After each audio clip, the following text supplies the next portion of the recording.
अस्सलाम वालेकुम, मैं हूं अलीना फ़ारूक शेख। सबसे पहले प्रोग्राम में बात करेंगे आज इंतहाई अहम समाअत हुई 63A आइन का आर्टिकल, इसके ऊपर जो तशरीह की गई थी सुप्रीम कोर्ट की तरफ से, उसके ऊपर नज़र सानी का केस है। हुकूमत की तरफ से नज़र सानी की अपील डाली गई, जिसके ऊपर आज दूसरी समाअत हुई।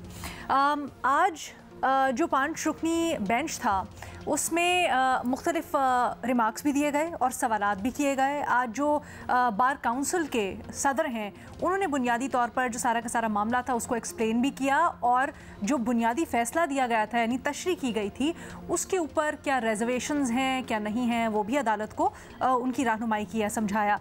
जिसके ऊपर चीफ जस्टिस काजी फायजीसा ने कहा कि वोटिंग करवाई ही इसीलिए जाती है कि वोट गिना भी जाए। हम कौन होते हैं ये कहने वाले कि तुम बाज़मीर नहीं हो।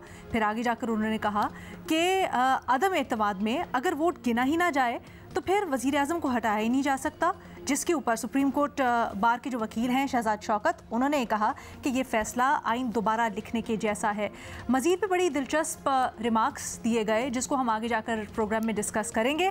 बहरहाल supreme court bar association, people's party ने हुकूमत की जो नज़र सानी अपील है उसकी हिमायत की, लेकिन पाकिस्तान तहरीक इंसाफ ने इसकी मुखालफत की। अदालत में भी बोले वकील, अदालत के बाहर भी बोले, उसको भी हम प्रोग्राम का हिस्सा बनाएंगे और अपने तज्जियाकारों से जानने की कोशिश करेंगे तमाम तर मामला। लेकिन इस समाअत का जब आगाज़ हुआ, और बल्कि कल से ही एक और दिलचस्प मामला जो इससे जुड़ा हुआ है वो ये है कि ये जो बेंच कॉन्स्टिट्यूट हुआ है, ये जिस बेंच तश्कील देने वाली कमेटी ने कॉन्स्टिट्यूट किया है, एक तो उसके ऊपर तनाज़ा खड़ा हुआ है जिसमें आपको याद है जस्टिस मुनीब ने ख़त लिखा था और शामिल ना होने का कहा था।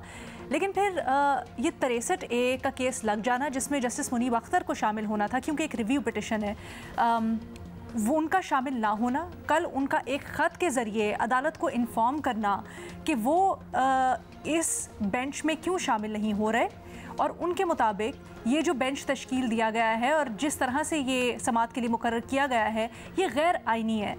जब ये मामला हुआ कल की समाअत के दौरान, चीफ जस्टिस और जो मुअज़्ज़ज़ जज साहिबान थे बेंच में शामिल, उन्होंने एक हुक्मनामा जारी किया और उन्होंने कहा कि जस्टिस मुनीब अख्तर ने कहा तो ज़रूर है कि वो फ़िल वक्त हिस्सा नहीं बनना चाहते मुख्तलिफ़ वजूहात की बिना पर, लेकिन वो फिर से जस्टिस मुनीब से रुजू करेंगे और उनसे दरख्वास्त करेंगे कि वो शामिल हो जाएँ इस बेंच के अंदर। जिसके ऊपर जवाबी ख़त लिखते हुए जस्टिस मुनीब अख्तर ने मज़ीद अपना जो मौक़िफ़ है उसको वाज़े किया और कहा कि वो समझते हैं कि जिस तरह से बेंच तश्कील दिया गया है वो दुरुस्त नहीं है, इसलिए वो फिल वक्त इसमें शामिल नहीं होंगे। इस मामले को भी अपने तज्जियाकारों के सामने रखेंगे और ज़रा समझने की कोशिश करेंगे कि इसके ऊपर जो इतराज़ात उठाए जा रहे हैं उनमें कितना वज़न है या नहीं। बुनियादी सवाल हमारा कुछ यूँ कि क्या इस फैसले से, यानी ये जो 63A नज़र सानी का फ़ैसला था, इससे पार्लिमानी निज़ाम में अरकान की आज़ादी मुतासिर हो रही है? हमें ज्वाइन करें इस डिस्कशन के लिए इरशाद भट्टी साहब, सलीम साफ़ी साहब, रीमा उमर साहिबा और उमर चीमा साहब भी हमारे साथ मौजूद है। रीमा, इससे पहले कि हम बुनियादी सवाल के ऊपर जाएं, ज़रा ये इशू एड्रेस कर लेते हैं। ये जो ख़त दोनों अतराफ़ से मामला खेला जा रहा है या मामला हो रहा है, अब इसकी हालिया एपिसोड में जस्टिस मुनीब अख्तर ने एतराज़ उठा दिया और वो तो ये कहते हैं कि ना तो जो जजेस कमेटी है जो कि बेंचेस फिक्स कर रही है उसका कोई आइनी जवाज़ रहता है जिस तरह से वो चल रही है, बल्कि 63A की जो जिस बेंच के थ्रू समाअत मुकर्रर की गई है वो समाअत का तरीक़ाकार भी गैर आइनी है। इसको ज़रा हमें समझाएं, कितना वज़न है इस मौक़िफ़ में? जी शुक्रिया लीना। मेरा ख्याल है ये एक जो डायरेक्शन होनी चाहिए डिस्कशन की उसको थोड़ा सा उलट कर देता है, क्योंकि यहाँ पे असल मामला तो जो केस अदालत के सामने है वो है। तो अगर मैं पहले उस पर बात कर लूँ फिर इस पे आ जाऊँगी, इफ़ इट्स दैट ओके। मैं इसलिए चाह रही थी ताकि हमें पहले ये तो पता चले कि बुनियादी तौर पर एतराज़ यही उठाया जा रहा है कि केस सुन ही नहीं सकते, ये केस मज़ीद चलना ही नहीं चाहिए, तो इसमें कितना वज़न है? वज़न अलीना लीगली मुख्तलिफ जवाब होगा और मॉरली, एथिकली, डेमोक्रेटिकली मुख्तलिफ जवाब होगा। जब ये पूरा एक सिलसिला है, आज से शुरू नहीं करते। जब प्रैक्टिस एंड प्रोसीजर एक्ट की अमेंडमेंट के लिए ऑर्डिनेंस आई, फ़ौरन ही चीफ जस्टिस साहब ने जो है एक कमेटी कॉन्स्टिट्यूट की, उसमें उन्होंने एक एडिशनल मेंबर हैं जस्टिस अमीनुद्दीन, उन्होंने अपॉइंट किया। जस्टिस मंसूर अली शाह ने माजरत की, उन्होंने अपने कोई कंसर्न्स जो है एक्सप्रेस किए कि फुल कोर्ट मीटिंग बुलाई जाए, उस पर डिसाइड किया जाए कि इस ऑर्डिनेंस के बाद किस तरह बेंच फॉर्मेशन जो है वो होनी चाहिए ताकि पूरे सुप्रीम कोर्ट के जजेस जो हैं सब वो ऑन बोर्ड हों। उसको एड्रेस चीफ जस्टिस साहब ने मेरी नज़र में नहीं किया। चीफ जस्टिस साहब ही थे जो बात करते थे फुल कोर्ट मीटिंग्स की, वो बात करते थे कि एक वन मैन शो नहीं होना चाहिए, चीफ जस्टिस की जो पावर्स हैं वो वही होनी चाहिए जो बाकी जजेस की हैं। तो उन्होंने फुल कोर्ट मीटिंग क्यों नहीं बुलाई, ये बहुत बड़ा सवाल है। क्या ये जो कमेटी है, मुझे नहीं मालूम, ऑलमोस्ट साल होने को है, क्या इस कमेटी ने अभी तक अपने रूल्स भी बनाए हैं कि नहीं, कि हमें पता चले कि क्या 2 जजेस इस कमेटी में अगर हो क्या वो फैसले कर सकते हैं कि नहीं, इस पे मुझे इब्हाम है। लेकिन इन सब चीज़ों को एड्रेस नहीं किया गया। फिर 63A वाला जो रिव्यू है वो लगा दिया गया, उसकी स्पेसिफिकली डेट भी फिक्स कर दी गई। ये एक्सपेक्ट कर रहे थे लोग कि जस्टिस मुनीब अख्तर इस बेंच में नहीं बैठेंगे। एक और बात है कि जस्टिस मियां खेल जो इस वक्त एक एड हॉक जज हैं, उनको भी अपॉइंट किया गया इस जज में, इस पे भी सवाल हैं। तो ओवरऑल प्रैक्टिकली बहुत से सवालात हैं, लेकिन क्लियर क्या कोई इलीगैलिटी है, मेरा ख्याल है नहीं। Even though ethically morally chief justice साहब की जो सारी पोजीशन रही है इन्हीं इश्यूज पे, ये उससे बिल्कुल बरक्स है उनका जो कंडक्ट है। कुछ लोग ये कह रहे हैं कि जब तक एक जज जो है वो रिक्यूज नहीं करते, आप उनके बगैर एक और बेंच कॉन्स्टिट्यूट ही नहीं कर सकते। मैं इससे एग्री नहीं करती। जो माजी में हमें मिसाल मिलती है वो मिलती है जब आप जजेस को निकाल देते हैं कोई रीजन दिए बगैर बेंचेस से, और ये जस्टिस काजी फायज ईसा के साथ बहुत किया, और जजेस में एक बेंच कॉन्स्टिट्यूट होता था, वो केस सुनता था, वो उनको निकाल देते थे। तो ये इस सिचुएशन में नहीं हुआ। इस सिचुएशन में जस्टिस मुनीब अख्तर ने खुद कहा है कि वो रिक्यूज नहीं कर रहे, लेकिन वो हिस्सा नहीं बनेंगे उस बेंच का जब तक उनके जो कंसर्न्स हैं वो एड्रेस नहीं होते। तो ऐसी सिचुएशन में एक नया बेंच कॉन्स्टिट्यूट करना अच्छा तो नहीं लगता, लेकिन मेरा नहीं ख्याल इसमें कोई गैर कानूनी चीज़ है। सो मेरा ख्याल है एतराज़ जस्टिस मुनीब अख्तर के कुछ दुरुस्त हैं, कुछ मॉरली एथिकली दुरुस्त हैं, लीगली मेरा ख्याल है बेहतर होता इस ऑर्डिनेंस की जो कॉन्स्टिट्यूशनलिटी है उस पर फैसला आ जाता।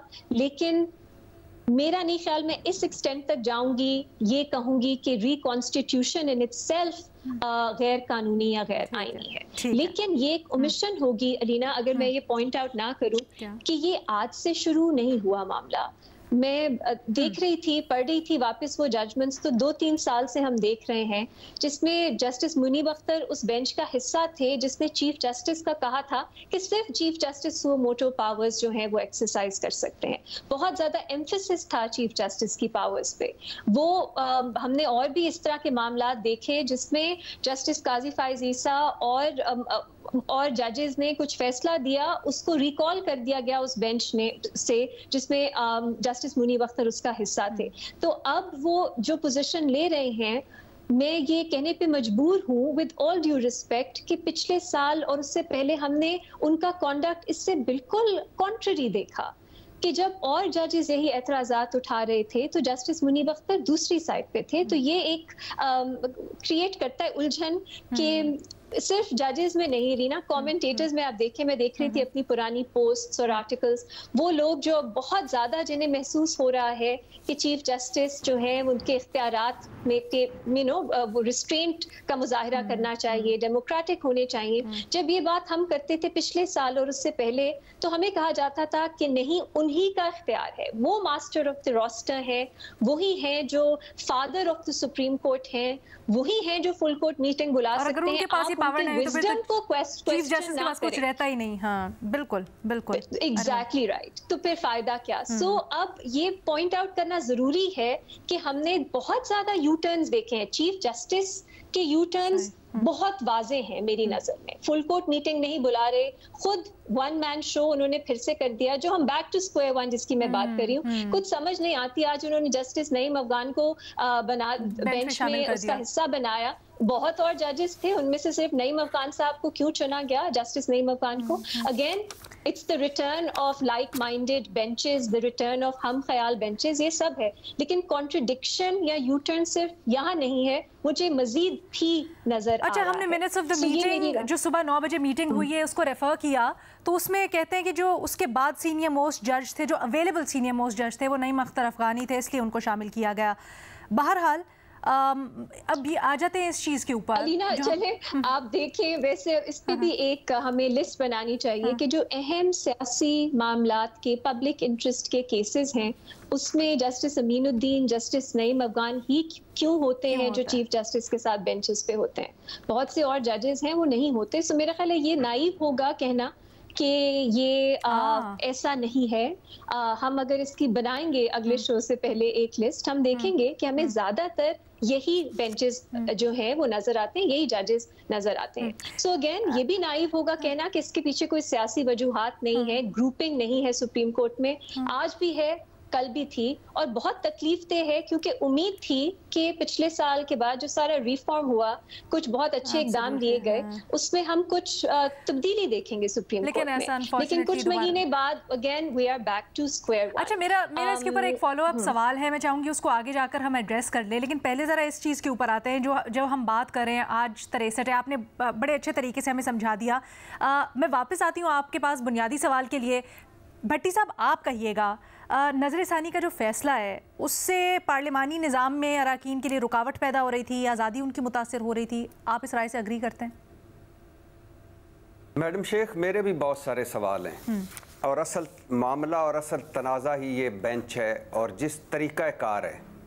इफ्तिखार आरिफ साहब याद आ रहे हैं कि कहानी आप उलझी है कि उलझाई गई है, ये उकदा तब खुलेगा जब तमाशा ख़त्म होगा, बिखर जाएंगे हम क्या जब तमाशा ख़त्म होगा, मेरे माबूद आखिर कब तमाशा ख़त्म होगा। मैडम शेख, ये कड़ी दर कड़ी चीज़ें मिली हुई आज हम जब देखते हैं तो कड़ी दर कड़ी चीज़ें मिली हुई नज़र आती हैं। PDM 1 हुकूमत में, मतलब शहबाज शरीफ साहब की 1 हुकूमत में, वो जिनकी अपनी पार्टियों में वन मैन शो है, वो जिनकी अपनी पार्टियों में जमहूरियत नहीं है, उन्होंने सोचा कि सुप्रीम कोर्ट में वन मैन शो ख़त्म करके किया जाए और सुप्रीम कोर्ट में जमहूरियत लाई जाए। और यूं आया supreme court practice and procedure act. और फिर वक्त बदला तो सब ने सोचा कि जब हमारी पार्टियों में वन मैन शो है, जब हमारी पार्टियों में जमहूरियत नहीं है, तो सुप्रीम कोर्ट में क्यों। और फिर आया अब शहबाज शरीफ 2 हुकूमत में supreme court practice and procedure तरमीमी आर्डीनेंस। अब मालूम पड़ता है मैडम शेख कि दोनों बार कानून साजियों के पीछे नीयत ठीक नहीं थी। पहला प्रैक्टिस एंड प्रोसीजर एक्ट जो आया वो उमर अता बंदयाल साहब के पर काटने के लिए आया, और अब जो प्रैक्टिस एंड प्रोसीजर तरमीमी आर्डीनेंस आया है ये काजी फायज ईसा साहब के लिए आया है। क्योंकि जजेस कमेटी में कुछ मामलात में जिसमें 63A भी केस भी है, काजी फायज ईसा साहब अकलियत में थे और जस्टिस मुनीब और जस्टिस मंसूर अली शाह अक्सरियत में थे। और अब मैडम शेख बदकिस्मती ये है कि अब कल की तो हम बात करते रहे और मुसलसल करते रहे, और हमारे दोस्त करते थे कि ये देखें हम ख्याल बेंच, ये देखें यही बेंच बन जाता है। अब आज जैसे रीमा साहबा ने फरमाया कि नईम अफगान और अमीनुद्दीन साहब मुसलसल वो केस सुनते हैं जो सियासी होते हैं, और अब जैसे ये तासुर है कि 63A जो है ये केस एक बड़ी वजह बना प्रैक्टिस एंड प्रोसीजर तरमीमी आर्डीनेंस के आने का। और ये भी तासुर है मैडम शेख कि अभी से लोग बातें कर रहे हैं कि ये जो बेंच बना है ये उमर अता बंदयाल साहब का फैसला बदलेगा और 5-0 से बदलेगा। यानी इतनी हम ख्याल बेंचेस की अब बातचीत होने लगी है कि पहले से ही बातें हो रही हैं कि 5-0 से ये फैसला बदलेगा, मतलब मुनहरफ या लोटा जो है उसका वोट शुमार होगा। और ये तासर भी है कि इस फैसले के बाद लोटा क्रेसी से कौमी असम्बली में जो आइनी तरमीम पैकेज मंजूर करवाना चाह रही हुकूमत, उसको बड़ी आसानी हो जाएगी। मतलब 63A केस की टाइमिंग भी ज़रा देख लीजिए, लगना और फिर इसका फैसला आएगा और फिर साथ आइनी तरमीम है, और हुकूमत को कौमी असम्बली और सेनेट में 2/3 अक्सरियत चाहिए।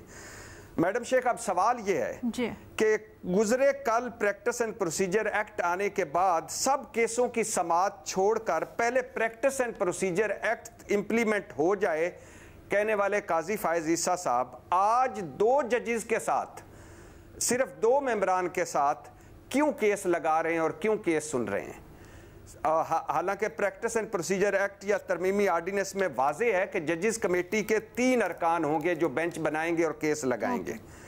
और सवाल ये भी है कि एतराज़ था उमर अता बंदयाल साहब पर कि ये फुल कोर्ट इजलास क्यों नहीं बुलाते, और अब आने वाले चीफ जस्टिस मंसूर अली शाह उनको कह रहे हैं कि इस आर्डिनेंस पर पहले फुल कोर्ट इजलास बनाएं और इसका जायज़ा लें, फिर उसके बाद ये करें। तो क्यों नहीं काजी फायज़ ईसा साहब फुल कोर्ट इजलास उन्होंने बुलाया? और सवाल ये भी है कि सुप्रीम कोर्ट में वन मैन शो खत्म करने मतलब अपने इख्तियारात बांट देने का क्रेडिट लेने वाले काजी फायज़ ईसा साहब अब क्यों वन मैन शो पर इसरार कर रहे हैं? और मैडम शेख सवाल ये भी है कि कल आर्डिनेंस को पार्लियामेंट की तौहीन कहने वाले, पार्लियामेंट को ताला लगा दो ये कहने वाले काजी फायज़ ईसा साहब आज ज़बानी कलामी भी इस आर्डिनेंस पर क्यों नहीं उन्होंने चंद लफ्ज़ बोले कि ये आर्डिनेंस तो गलत है लेकिन हुकूमत चलो कानून साजी कर दी है, उसने तो कर दी है। सवाल ये भी है कि बकौल काजी फायज़ ईसा साहब जस्टिस मंसूर अली शाह के ख़त में जो उन्होंने लिखा कि जब कि जस्टिस मुनीब इसरार करके कमेटी इस जजेस कमेटी में शरीक होते थे, तो जब वो इसरार करके शरीक होते थे मतलब कमेटी का काम तो नहीं रुकता था, तो फिर कमेटी जो बदली गई उसको क्यों कबूल किया काजी फायज़ ईसा साहब ने? वो भी आर्डिनेंस के जरिए। इसमें मैं एडहॉक जज जस्टिस वो बेंचेस कमेटी वाली जी एडहॉक जज मैडम शेख मैं एडहॉक जज जस्टिस मजहर आलम का बेंच में होना, जस्टिस मुनीब का ना होना, और जस्टिस मुनीब ने ये नहीं कहा कि मैं बेंच में शरीक नहीं होता, उन्होंने कहा ये ना समझा जाए कि मैं बेंच में शरीक नहीं होता। और फिर जस्टिस मुनीब के 2 खत और जस्टिस काजी फायज़ ईसा की अपनी ज़ात पर इस बेंच में बैठने पर एतराज़, ये बातें नहीं कर रहा।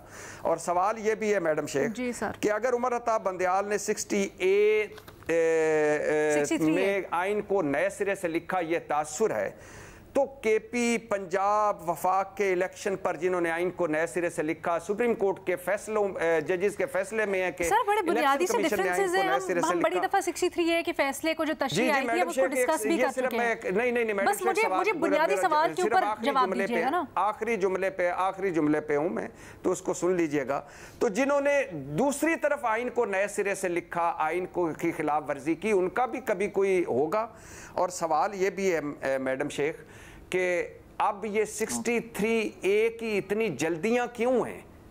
क्या वजह है कि फौरन पहला दोनों अमीनुद्दीन और जस्टिस काजी फायज़ ईसा साहब बैठे, मंसूर अली शाह साहब नहीं बैठे और उन्होंने पहला केस यही लगाया।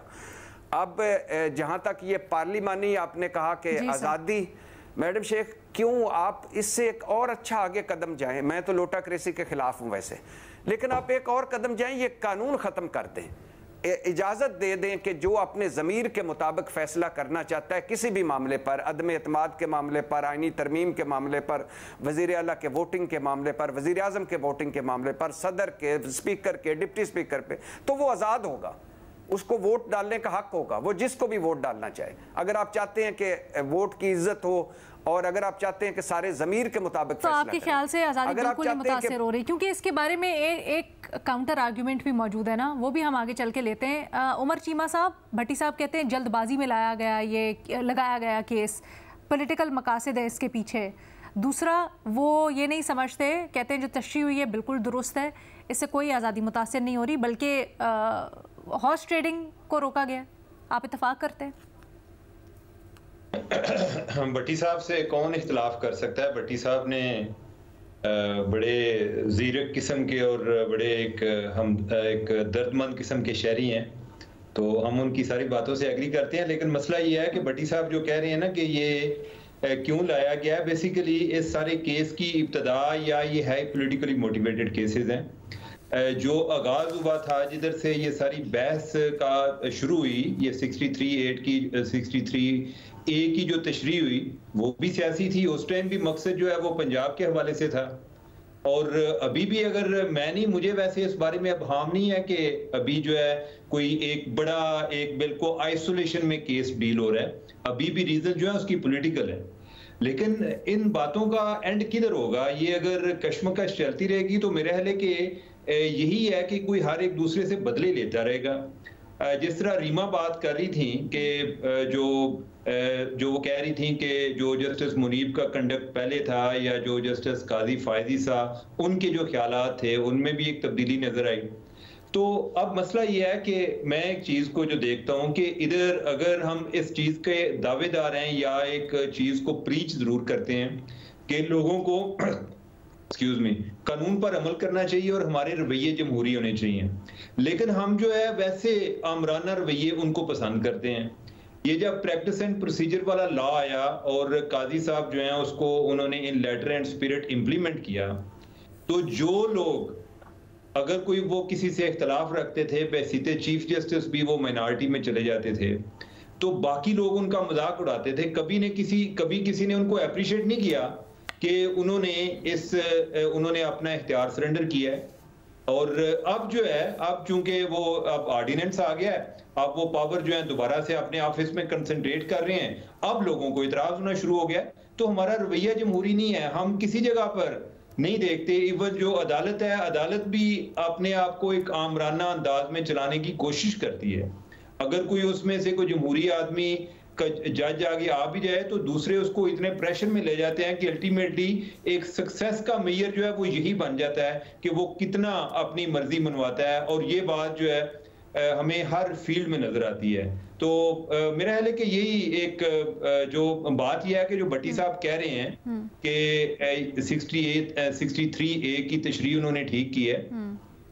भट्टी साहब को गुजारिश है कि असल में ये मसला नहीं है कि उन्हें क्या करना चाहिए था, बेसिकली उनके पास ये करने का इख्तियार नहीं है। ठीक है, करने को तो हमारा भी बहुत सारे काम करने को दिल करता है, लेकिन हमारे पास इख्तियार नहीं है। और इसी तरह जो जजेज हैं उनके पास भी इख्तियार नहीं था कि जिन लोगों ने आइन बनाया था वो कोई इतने अंधे नहीं थे। जो भी रीजन थी, वो चाहते थे कि हॉर्स ट्रेडिंग हो, वो चाहते थे कि ना हो, वो समझते थे कि ये रोकी जा सकती है, जो भी है, लेकिन उन्होंने नहीं किया। वो कर सकते थे, इतनी देर से आइन बना हुआ है, 1973 से आइन बना हुआ है, दरमियान में हॉर्स ट्रेडिंग होती रही, दरमियान में कई अमेंडमेंट्स आई हैं। अगर उन्हें इतराज नहीं है तो ये तो मामला, अगर कोई ज्यादा से ज्यादा मसला था तो उधर पार्लियामेंट को वापस भेज देते जी कि ये बड़ा एक ट्रबल्ड एरिया है, प्रॉब्लमेटिक एरिया, आप इसको एड्रेस करें। लेकिन सुप्रीम कोर्ट अपने लेवल पर तो नहीं कर सकती थी। अच्छा, सलीम साफी साहब, आपकी क्या राय है? देखिए, दो चीज़ें हैं। एक तो ये कि जो इसके लिए पहले कमेटी बनाई गई और फिर जजेस का जो पैनल बनाया गया, तो उस पर एतराज़ हो सकता है, उसमें हाई मॉरल ग्राउंड नहीं है, अखलाकी तौर पर उसको बेहतर नहीं कहा जा सकता। लेकिन जहाँ तक फिर 62-63 का ताल्लुक है, तो एक तालिब इल्म की हैसियत से मेरी तो उसके बारे में बहुत पुरानी राय है। मेरे ख्याल में पहली मरतबा 2012 में मैंने 3 आर्टिकल लिखे थे जंग अखबार में आइन के इन 2 आर्टिकल के खिलाफ, और उसमें मुझे एतराज़ ये था कि इसमें बाज़ चीज़ें ऐसी हैं कि जिसका फैसला सिर्फ अल्लाह की ज़ात कर सकता है। मसलन कौन पारसा है और कौन पारसा नहीं है। मैं अगर अफलातून भी बन जाऊं तो मैं इरशाद भट्टी के बारे में ये फैसला नहीं कर सकता, इरशाद भट्टी मेरे बारे में ये फैसला नहीं कर सकते। दिलों का हाल अल्लाह जानता है। अब परहेज़गार और तकवादार और इस तरह के अल्फाज उसमें रख के कि एक एमएनए को या एक सेनेटर को तकवादार होना चाहिए, उनको पारसा होना चाहिए, तो ये फैसला तो सिर्फ अल्लाह की ज़ात कर सकता है।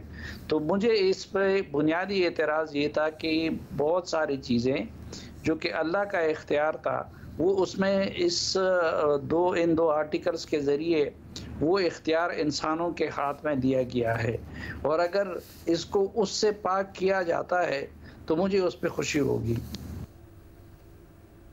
सर, लेकिन 63A थोड़ा सा मज़ीद इसकी वजाहत करता है डिस्क्वालिफिकेशन की। वो तो कहते हैं कि अगर डिफेक्शन की उस पर, तो वो ऑल टुगेदर एक फिर ज़रा मुख्तलिफ मामला, वो सिर्फ सादिक और अमीन नहीं होता ना।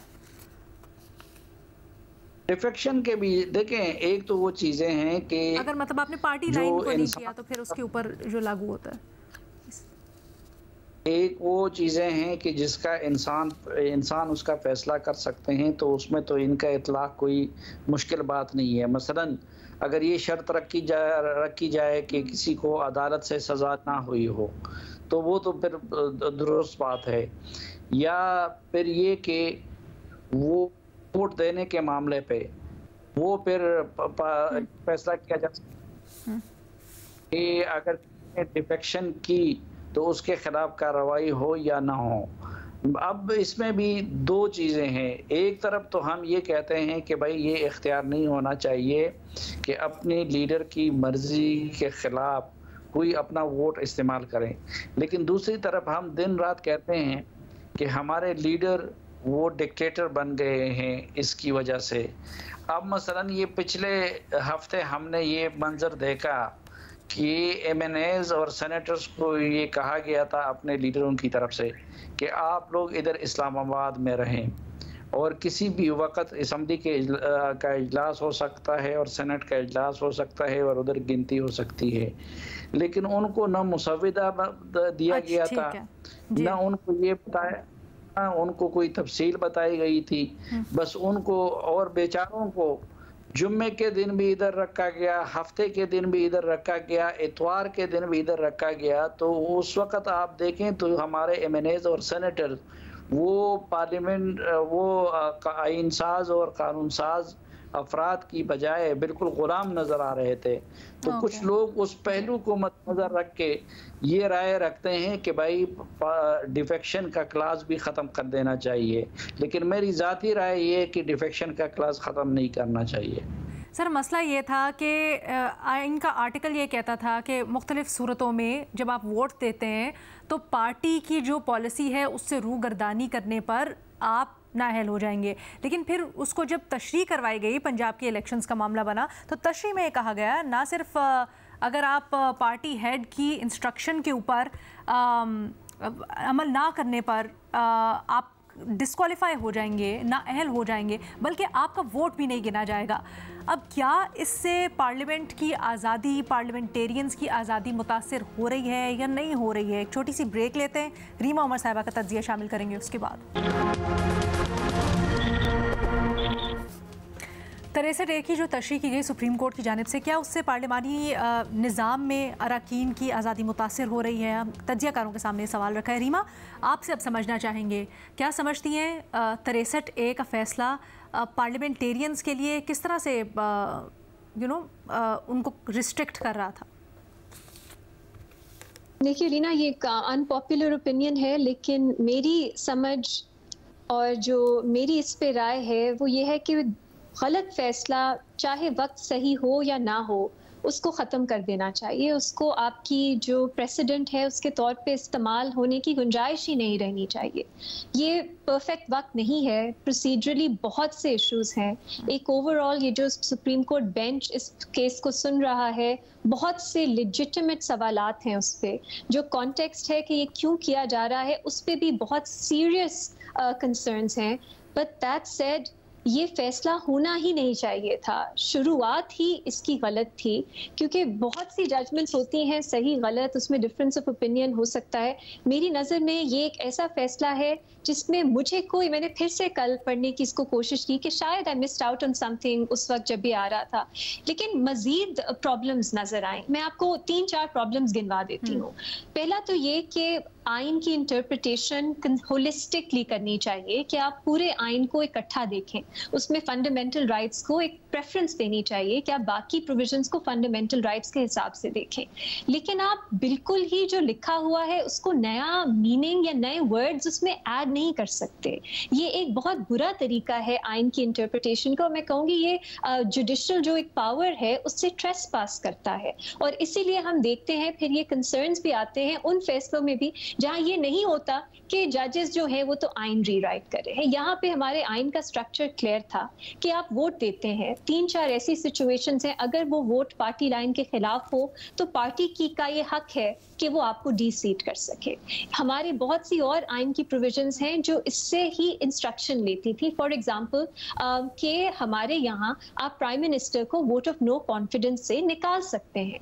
अब इस इंटरप्रिटेशन के बाद आपने उसको बिल्कुल रिस्ट्रिक्ट करके रख दिया, क्योंकि अनलेस एक कोalition गवर्नमेंट है आप नहीं निकाल सकते, या अनलेस पार्लियामेंट्री पार्टी जो है वो एज अ होल डिसाइड करती है अपनी पार्टी के खिलाफ। ये एक बहुत बड़ा फ्लॉ है इस जजमेंट में कि एक प्रोविजन को आपने ऐसे इंटरप्रेट किया कि आपने एक और प्रोविजन को बिल्कुल ही मुख्तलिफ ही उसका मीनिंग बना दिया, उसको लिमिट कर दिया।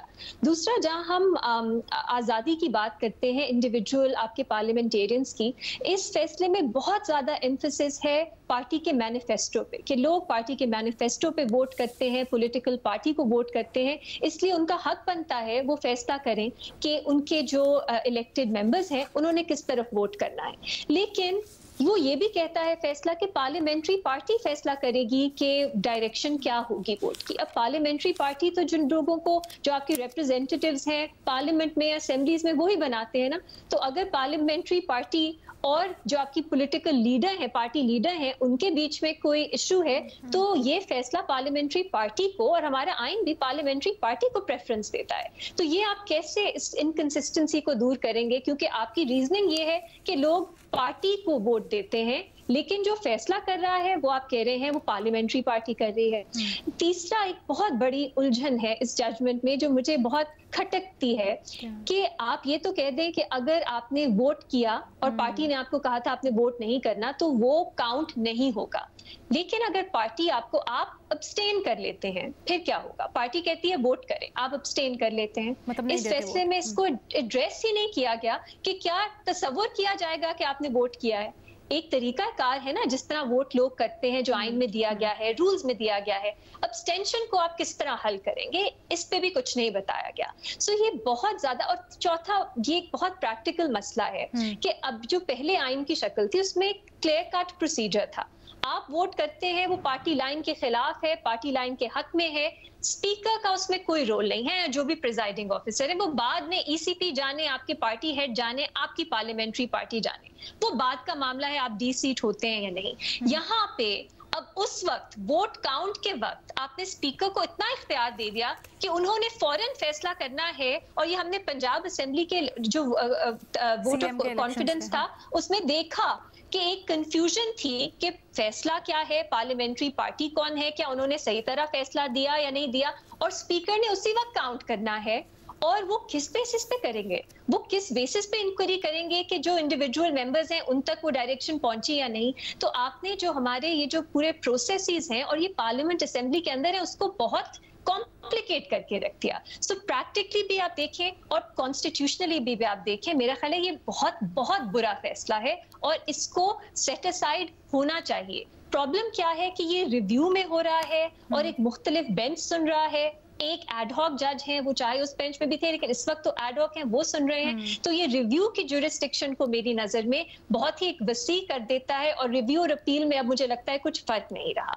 एक आखिरी बात अलीना मैं करना चाहूंगी, अगेन उम्मीद की बात करते हुए कुछ हो तो, क्योंकि बहुत डिसइल्यूजनमेंट मैं तो कहूंगी का समा है ये, लेकिन दो मुख्तलिफ पॉइंट्स ऑफ व्यू पाए जाते हैं हमारे जजेस के बीच में। एक जस्टिस मुनीब अख्तर का बहुत सी जजमेंट्स में आपको पॉइंट ऑफ व्यू मिलेगा जो पूरा हमारा इलेक्शन का प्रोसेस होता है, पॉलिटिकल पार्टीज, नुमाइंदे लोगों के, बहुत सिनिकल व्यू है उसके बारे में। इसलिए इस जजमेंट में भी वो लिखते हैं कि आप कहते हैं लोग ज़मीर की आवाज पे वोट देते हैं, आप हमारी हिस्ट्री, हमारी तारीख सियासी उठा के देखें, कोई ज़मीर के लिए वोट नहीं करता।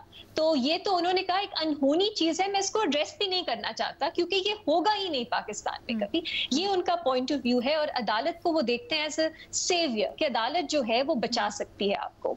दूसरा एक व्यू है और मुझे अफसोस होता है हमने जस्टिस मंसूर अली शाह को बना दिया है कि बड़े एडवेंचरिस्ट एक्टिविस्ट जज हैं। उनका व्यू है जो उन्होंने प्रैक्टिस एंड प्रोसीजर एक्ट जब सुन रहे थे उन्होंने अपने फैसले में लिखा कि हम एक्सपेक्ट करते हैं कि पार्लियामेंट रीजनेबली बिहेव करेगी, हम एक्सपेक्ट करते हैं कि पार्लियामेंट जो है वो पब्लिक इंटरेस्ट को देख के फैसला करेगी। हम एक्सपेक्ट करते हैं कि जजेस जो हैं वो अपनी पावर्स को, अपने हदूद को समझेंगे और उसमें रहेंगे और पार्लियामेंट भी यही करेगी। अब हम देखते हैं कि अगर ये 63A रिव्यू हो जाता है और उसी शक्ल में आईनी तरमीम हमारे सामने आती है, क्या ऐसा हो सकता है कि कुछ हमारे पार्लियामेंटेरियंस जस्टिस मंसूर अली शाह को सही साबित करें और जस्टिस मुनीब अख्तर के सिनिसिज्म को गलत साबित करें और हम देख लें कि शायद जो गवर्नमेंट में पार्टीज हैं उनसे एफिलिएटेड हैं उनके मेंबरान भी पार्टी लाइन के खिलाफ वोट करें?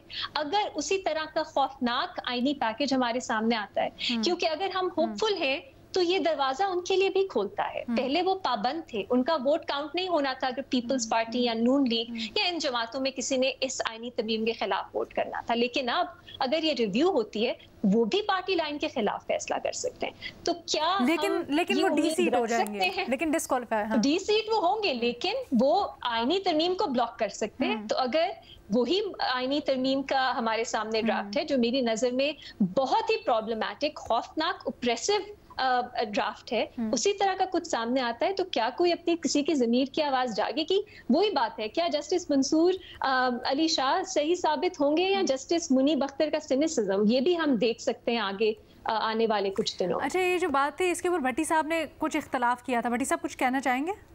जी मैडम शेख, एक आपको याद दिलाना चाहूँगा, पार्लियामेंट की बात करना चाहूँगा। पार्लियामेंट पहले तो मैं फिर वो उसी बात से शुरू करूँगा कि पार्लियामेंट वो होती है जो असल पार्लियामेंट हो, लेकिन चलो यही हमारी पार्लियामेंट है, मौलाना साहब के 47 की हो या 45 की हो, क्या हम कर सकते हैं।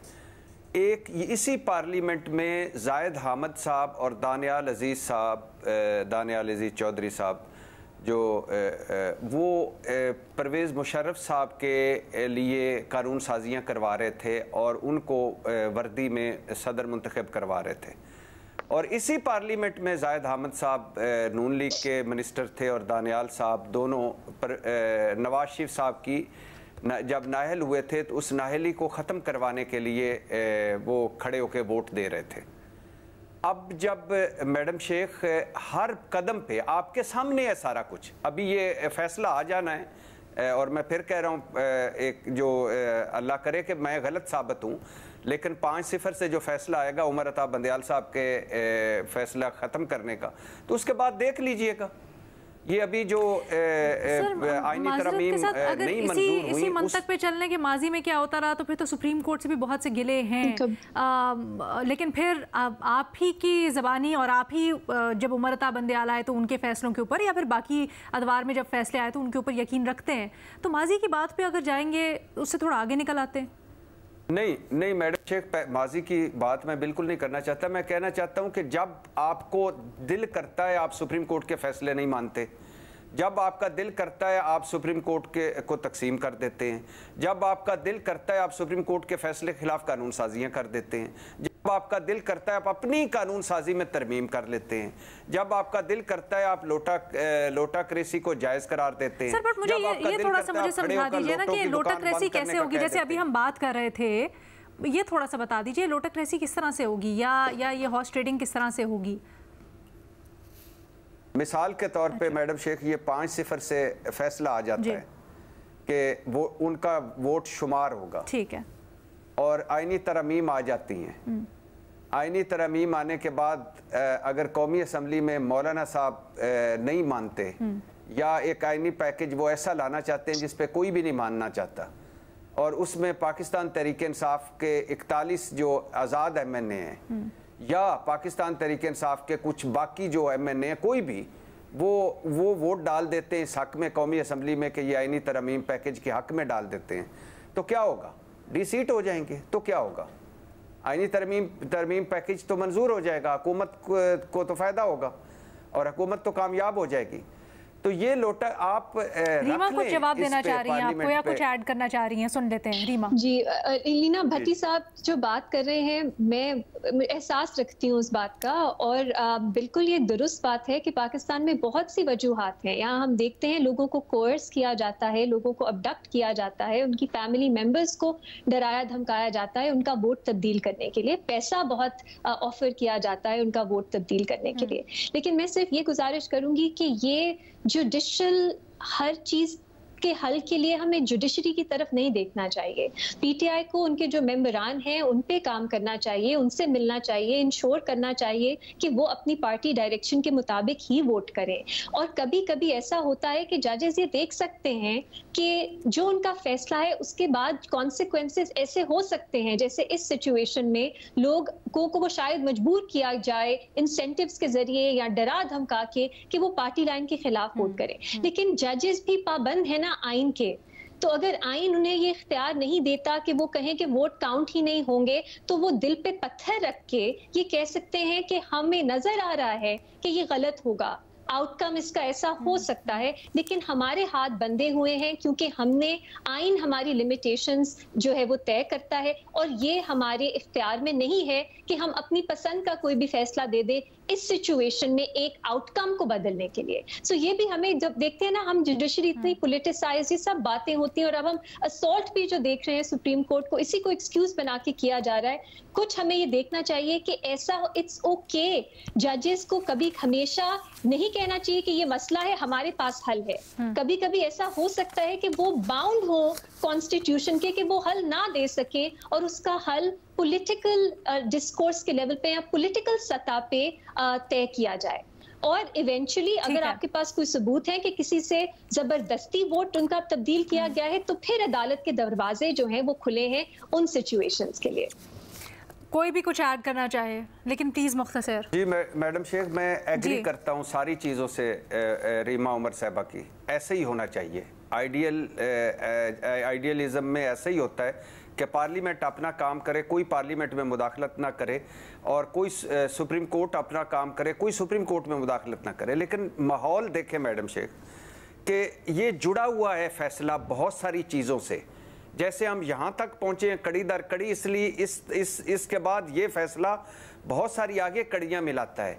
ऐसी सूरत हाल में मेरा ख्याल है जब अदलिया की अपनी आज़ादी ख़तरे में हो, तो मेरा ख्याल है अदलिया को इस पे फैसला देना चाहिए और ये इसको रोकना चाहिए, इस दरवाजे को बंद करना चाहिए। बाकी ठीक कह रही हैं रीमा उमर साहबा, उनकी आइडियलिज्म में उनकी बात ठीक है। उमर साफ़ी साहब कुछ कहना चाहता है कोई? अलीना, मैं रीमा की बात से एग्री करता हूं और मैं साथ ये ऐड करना चाहता हूं कि मेरे ख्याल है कि अदलिया जितना कंसर्न अपना पार्लियामेंट के बारे में शो करती है, अगर अदलिया अपनी इस्लाह के लिए उतना वो एनर्जी उधर इन्वेस्ट कर ले तो वो ज़्यादा बेहतर होगा, खुद एक एग्जाम्पल बन जाए। हमारे सब अदारों का यही मसला है। मीडिया भी बाकियों को ठीक करना चाहता है, खुद ठीक नहीं हो पाता। इसी तरह जुडिशरी का भी प्रॉब्लम है, इसी तरह पॉलिटिशियंस का भी प्रॉब्लम है। तो ये अगर मसला हमारा बेसीते कौम जब तक ठीक नहीं होता, हम दूसरों की तरफ तवज्जो देते हैं या उनकी इस्लाह के लिए काम करते हैं, तो इससे हमारे लिए ओवरऑल ज़्यादा मसाइल पैदा होते हैं। ठीक है जी, विद दैट आज के लिए इतना ही। अल्लाह हाफिज़।